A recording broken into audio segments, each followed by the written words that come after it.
For me, it's heartache almost to the point of bitterness that the law is not allowed to work. And it's not allowed to work even by people who supposedly defend the law and who have an interest in the law properly operating.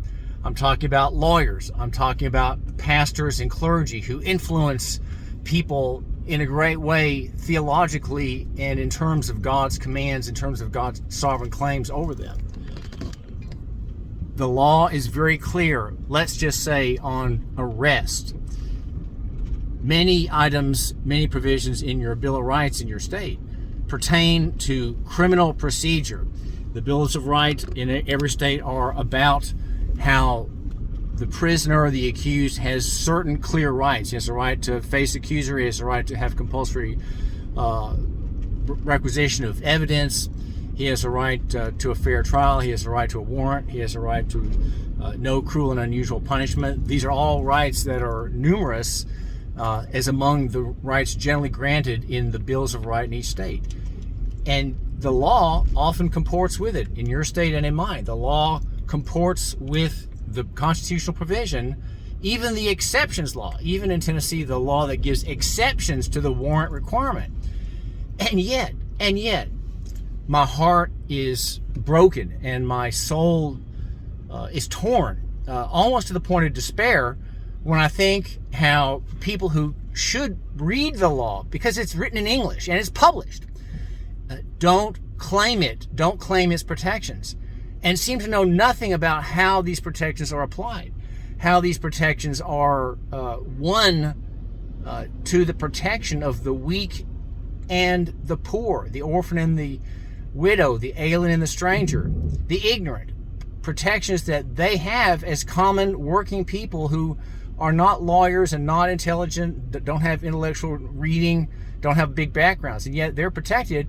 And yet our protectors, the lawyers and our clergy, are not aware of what to do, not aware even that they can do anything. All my cases have been about insisting on the meaning of the words in the law, Tennessee law, right? Written by men. This isn't God's law, this is men's law. Words in the law that protect us and showing how we can be protected.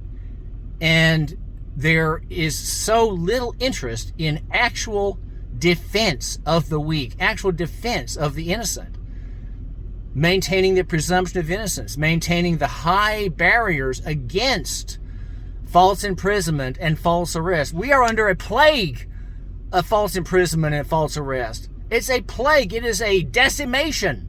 The locusts have covered the field and they've taken everything away. Not one leaf is left on the tree from the locusts of police and police action and exercise of police power. No one seems to know that we can stop them by the law itself. The judges are involved in this. The clergy is involved in this. Good conservative people are involved in this.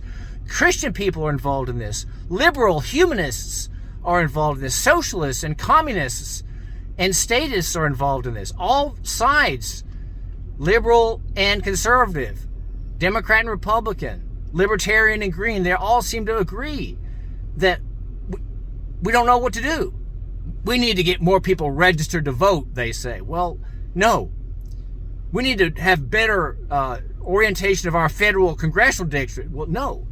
We need to have reapportionment. We need to have new districts. We need to have more people voting on the rolls. We need to have more voter participation. Things like that. No.